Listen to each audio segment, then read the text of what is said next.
again, everybody. My name is Dylan Black. It's Monday, and this is Daytime Ottawa on Rogers TV.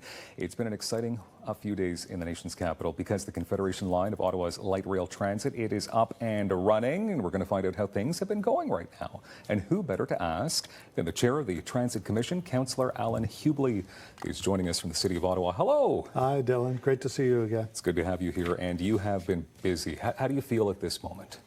Overjoyed. Yeah, it's just been such a fantastic weekend to get out there and mingle with people from across the city and see their reaction. Mm-hmm. So look, things did launch officially Saturday, 2 p.m. And how did things go? It looked like it went off without a hitch. Yeah, there were little things like the first ride, we were standing on there waiting for it to start. Everybody's waiting, and it was, we're holding our breath, and then finally it started. So it was, somebody yelled out, "It works," and so, but after that, it was great. Of course, I guess after everything that you guys have gone through over the last little while, that's a pretty small hiccup. John Manconi and his team at the rail office have been amazing. The work that they did, the preparation that they did leading up to launch date, all those testing and trial dates and everything, it paid off because we got a lot of bugs out of the system by doing that. That's good. Now, of course, another big test happened today, the Monday morning commute.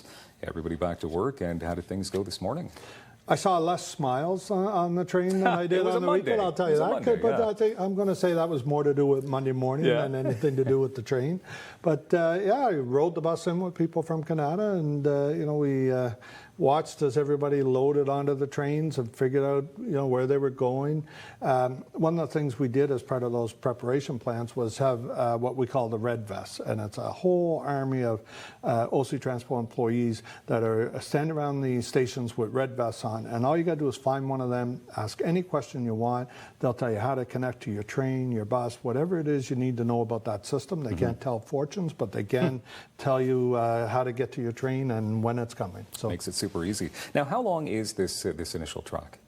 This Confederation line, how long is it? 12.5 for the track, and then the tunnel's 2.9. Okay. And how many stations are there in total? 14. All right, now let's talk about how people can get on buses, onto the train, like back and forth. It's a pretty simple process. Yeah, this morning was really simple, like at least in the stations that I was at and observed, and from what I've heard so far from people, your bus, like if you take Tunney's, for example, for the people coming from the West End, they pull in. Tunney's is a bit of a horseshoe for the buses, so they'll pull in, they'll drop you off. You just walk into the station, and then you're either going to platform 1 or platform 2, and there's escalators or stairs or an elevator, your choice, and get you down there, and then every 5 minutes or less there's a train. I understand over the weekend as well you took your granddaughter on the train? Yeah, we did. I drove all day Saturday, of course, as part of the initial day one. I went back and forth to Blair Road and back out here, just chatting with folks. But yesterday I made it a family day and brought my wife, my daughter, and my granddaughter along for the ride. And we went end to end. We also did the Trillium line, like we went out to Greenboro and back and stopped at the Rideau Centre to get some ice cream and just had a great afternoon. So how did she find it in the eyes of a child? Oh, she loves it. Yeah, like it's. She's going to be adding her voice to when's the train coming to Canada, I'm sure. I can imagine. So let's talk about stage 2 then, okay? So what has already been done? Where is this line going to be going? Well, you got to look at the maps to see all the different extensions because there's different pieces. Like, for example, the first one will be Riverside South will be the first to open up. There's going to be a spur line over to the airport that'll open up after that.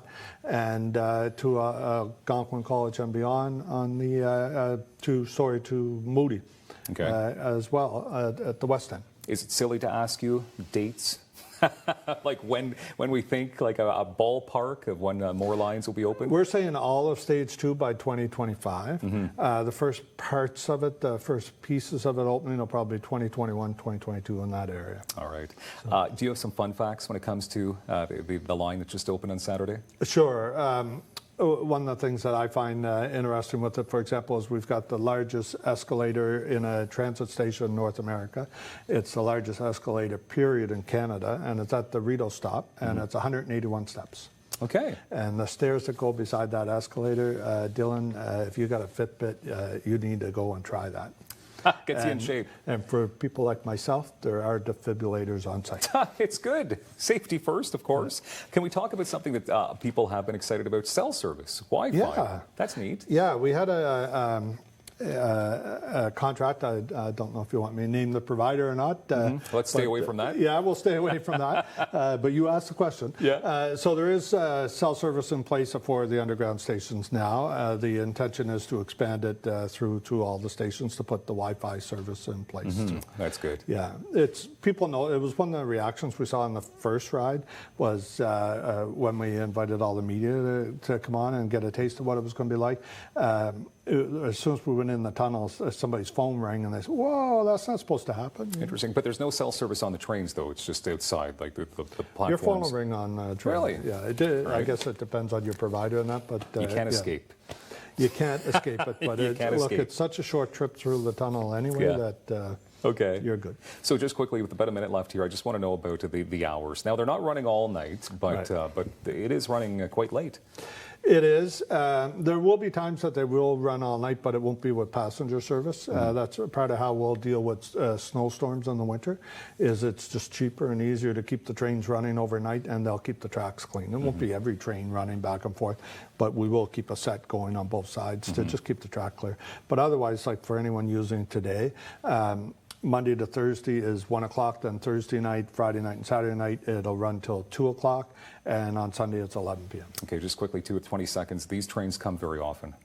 Every 5 minutes during peak or less, 5 minutes or less during the peak hours, so morning, afternoon, rush hour, and then in between that, it's 15 to 30, depending. Amazing, and it still has that new train smell, which is good. Yeah, hopefully we keep that. I hope so. That was one of the things we noticed last week during the final tour was keep it clean. You know, it's going to be the last chance we see it like this. Allan Hubley, thank you so much. Thank you.